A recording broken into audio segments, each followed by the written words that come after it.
К нам попали два абсолютно одинаковых Мерседеса. Mercedes-Benz Electric Drive. Оба до 100 тысяч километров пробега. Оба одинаковые, белого цвета. На заднем плане стоит автомобиль, который к нам приехал совершенно с другими работами. Но сейчас хочу рассказать об этих двух автомобилях. У них общая проблема – шум с мотора. Однако характер шума абсолютно разный. И вот сейчас в этом видео хочу рассказать, в чем была разница и как мы решали эту проблему. Вращаем колеса.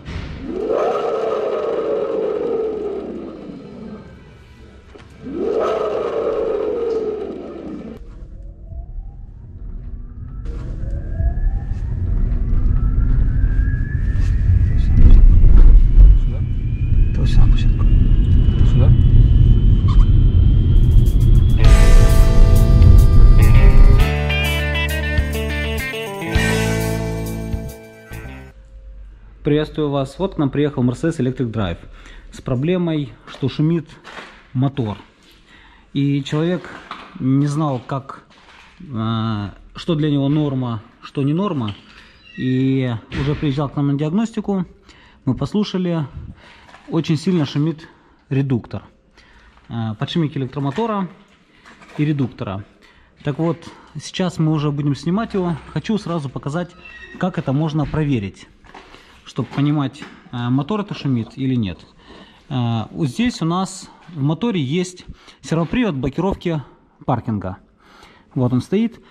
И чтобы разблокировать автомобиль, вот в частности, как сейчас у нас висит на подъемнике, можно взять ключом на 6, провернуть с правой стороны по ходу движения.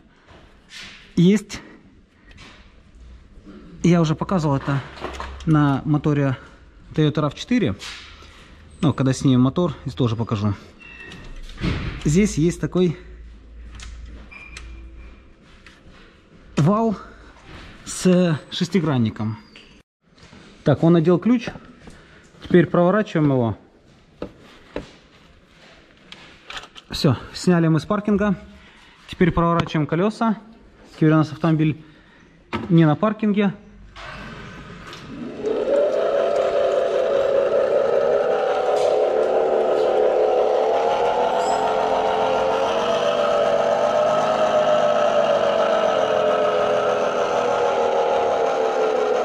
Вот такой вот шум идет.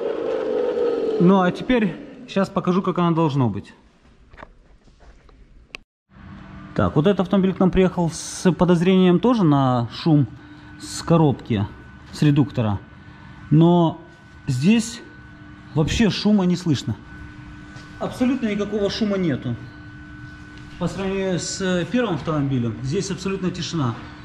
Сейчас, конечно, резина не совсем для зимы. Сейчас проедемся на автомобиле и послушаем, как это с салона, потому что снизу вообще абсолютно тихо, ничего не слышно. Судя по тому, что метки не совпадают, вот эти, здесь уже в этот мотор уже лазили и вскрывали, видимо, меняли сальник, но это мы уже вскроем и будет видно, что здесь сделалось. Пробег на данный момент составляет 92 829. Вот еще владелец попросил при разборке, если мы увидим, что сюда уже лазили, то снять эти моменты. Вот здесь тоже метки сдвинуты, здесь метка сдвинута, вот здесь метка сдвинута. То есть вот это стоит и потом маркером проводит, когда видно, что линия идет цельная. Здесь она тоже сдвинута. И вот здесь вот тоже видно, что поломана пластмасска, которая закрывает контакты. Вот трещина. То есть здесь явно уже лазили в мотор и что-то с мотором делали. Но вот как раз дойдем до него, когда мы снимем, вскроем, посмотрим, что здесь все-таки делалось. И вот на снятом моторе покажу, за что нужно проворачивать, чтобы снимать блокировки. Вот против часовой стрелки с блокировки снято, сейчас будет проворачиваться. По часовой стрелке блокировка зафиксирована. И автомобиль стоит на паркинге, механически блокируется шестерня дифференциала. Мы не успели еще мотор отправить в цех по ремонту коробок. Заезжает второй, такой же точно Mercedes, тоже белого цвета. и тоже с проблемой мотора. Сейчас как раз будем диагностировать и смотреть.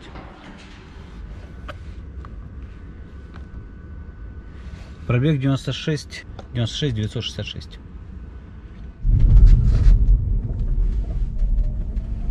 Вот такой вот шум, и он только под нагрузкой. Когда автомобиль едет накатом, этого шума нету. Шум не очень похож на механический, больше связанный с самим электромотором. И скорее всего здесь проблема в электронике управления электромотором.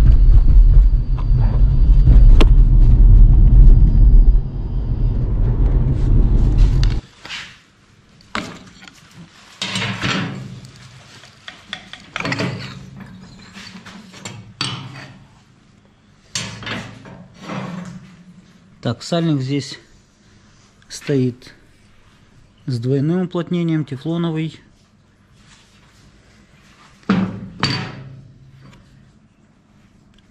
Выработка есть, но нужно будет заполировать ее, посмотреть.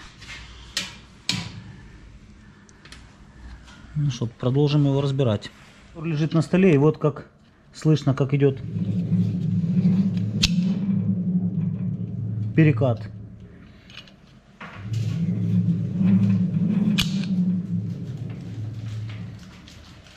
Ну что, в общем, продолжаем его разбирать и будем смотреть, что там будет.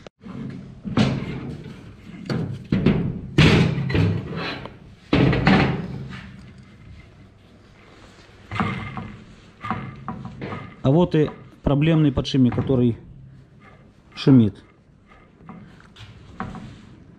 С той стороны подшипник тихий. А вот этот подшипник,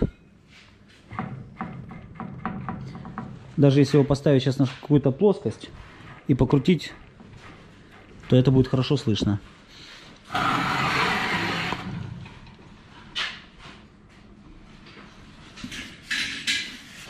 Так, здесь антифриза нету, не видно следов попадания.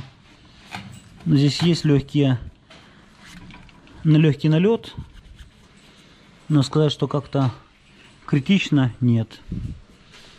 А подшипнику, конечно, хана.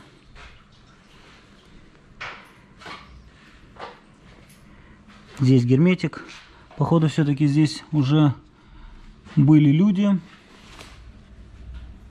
Но несмотря на то, что этому подшипнику хана, он мертвый, все-таки, наверное, вскроем его и поменяем подшипники на первичном валу. Потому что, ну, как минимум один подшипник поменяем. Потому что если здесь такой шум, то есть вероятность, что проблема и на том подшипнике. Поэтому, чтобы уже второй раз не лазить, не снимать мотор, и человек опять через там 10 тысяч километров не обратился с неисправностью, то, наверное, все-таки мы уже залезем туда и устраним, и все, чтобы человек уже продолжал ездить без всяких проблем.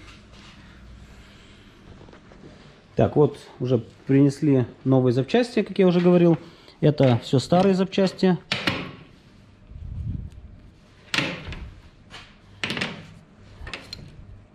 Вот этот шумящий подшипник. Вот один сальник, второй сальник, третий, четвертый сальник. Два подшипника мотора и два подшипника первичного вала. Один большой, другой маленький. Но проблема в том, что на валу здесь тоже есть выработка. И выработка достаточно глубокая. Оставлять вот как есть вероятность, что у нас сальник начнет очень быстро подтекать. Поэтому сейчас мы его тоже отдадим на шлифовку. Шлифанем чуть-чуть, чтобы убрать эти глубокие канавки и вот это следы от коррозии. И тогда уже будем собирать. Ну вот теперь можно собирать. Сняли здесь 7 соток. Сальник сможет компенсировать это уменьшение диаметра и не будет его повреждать. Теперь можно редуктор собирать.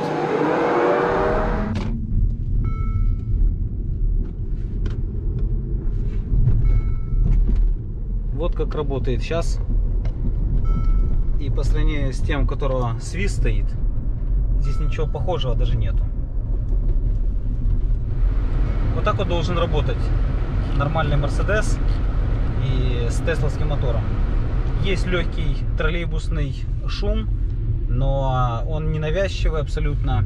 Сейчас еще зимняя резина, колодки пока немножко снимут ржавчину с тормозных дисков, пока она стояла, пошла коррозия. В общем, но в целом никаких проблем с шумом нету, абсолютно тихо работает мотор.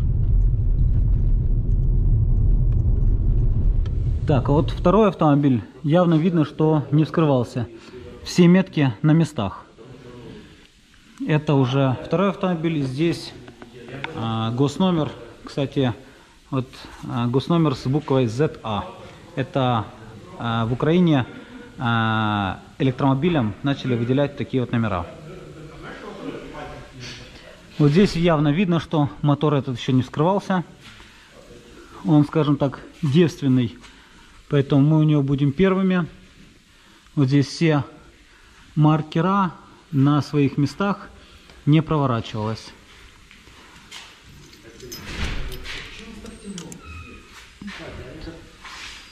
И с этой стороны уже начал запотевать сальник правого привода.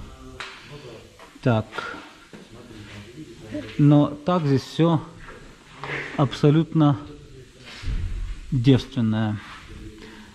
Ну, теперь будем снимать этот мотор, добираться в сам электромотор и разбираться, что же за такой зуд.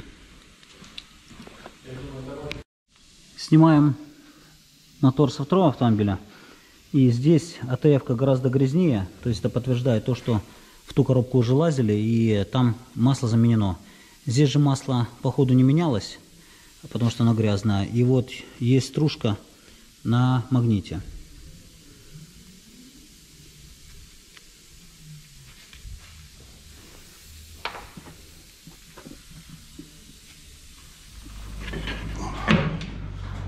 Так, хочу проверить, что там у нас на магнитике.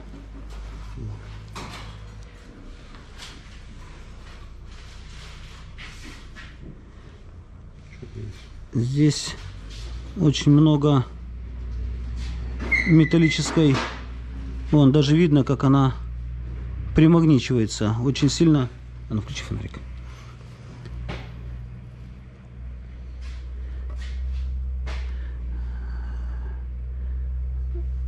Вот это масло стало магнитным за счет содержания в ней абразива. Вот теперь нужно будет внимательно все рассмотреть, и где у нас стружит, что у нас дает такое количество стружки, потому что пробег относительно небольшой, и при этом масло было чернющее. Так, ну ладно, будем дальше его разбирать и смотреть. А вот и как раз шум, который у нас есть. При этом проворачиваю обойму, и шума нету. Отлично работает. Вот как раз из-за этого у нас перекашивает, и все сильнее, сильнее. Вот самый сильный. И вот можно поставить на стол.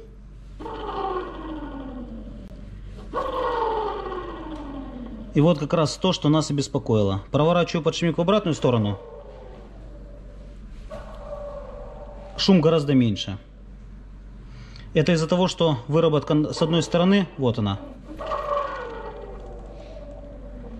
А еще лучше будет слышно, если положить ее на лист.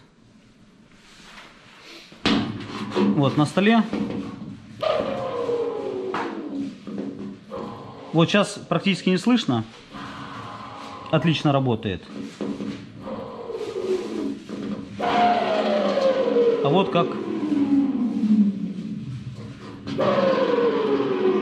И сейчас, если вскрыть, то можно увидеть, что на наружной обойме есть кратеры. В принципе, что мы и сделаем. Мы его сейчас вскроем, разрежем и посмотрим вживую.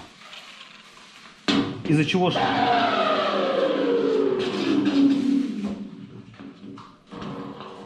такой шум?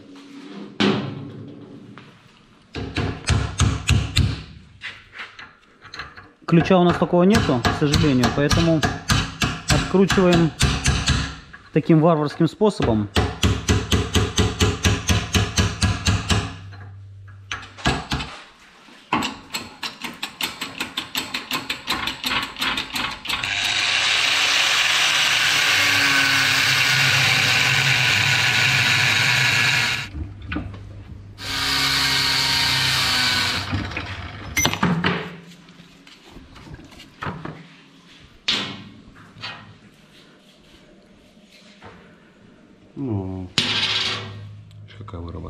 Угу. Вот какая идет зубчатая выработка. И она идет вот отсюда начинается. Здесь еще вот этот участок хороший. А дальше вот пошла вот такая вот выработка. И выработка очень сильно похожа на электроэрозионную выработку. Потому что здесь шарики стоят стальные. Здесь подшипник стоял с стальными шариками. Вот из-за этого такая выработка. Мы когда собираем такие моторы, мы сюда всегда ставим керамические подшипники. И они не будут давать такую выработку и не будут давать такую эрозию. И она не будет приводить к такой выработке на подшипниках.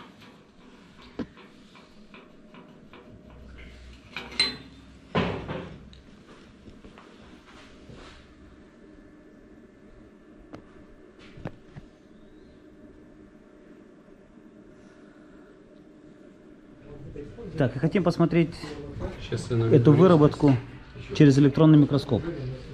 Да. Я не понимаю, сейчас где у него фокус. О, уже ближе.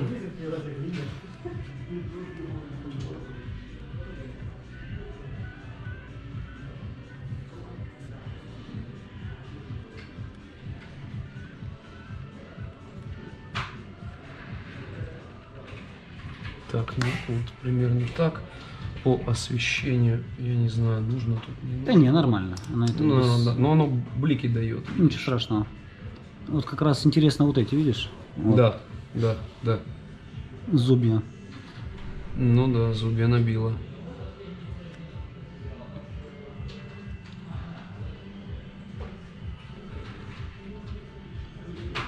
Ну, везде равномерно. А ну а эту? Давай.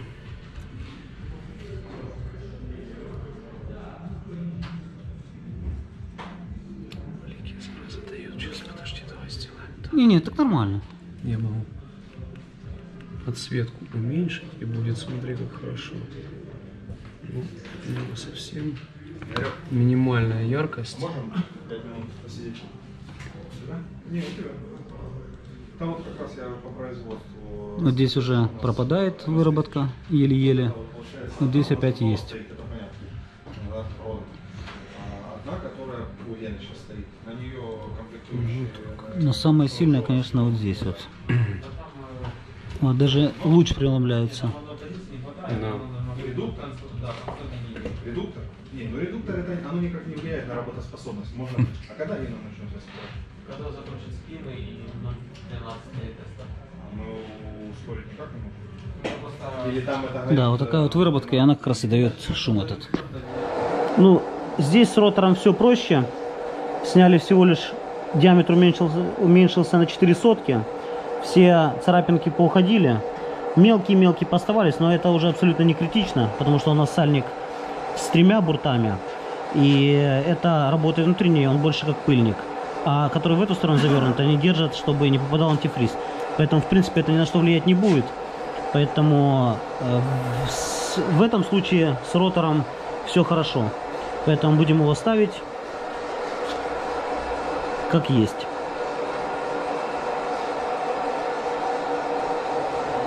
Мотор готов к установке. Вот сейчас его начинаем устанавливать. Нам, как всегда, помогают высокотехнологичные деревянные бруски, которые вырезаны. И на нем мотор хорошо можно установить, чтобы он попал в свое посадочное место, потому что он с легким проворотом. И вот эти бруски, с одной стороны, на них можно вручную проворачивать мотор, но сам мотор не проворачивается.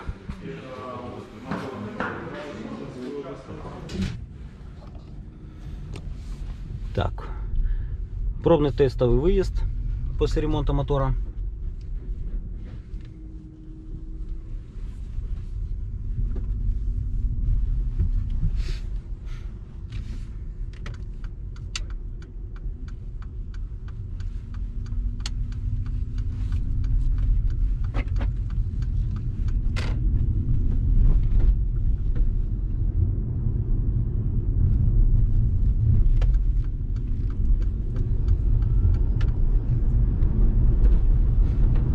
никаких шумов нету, абсолютно тихо работает.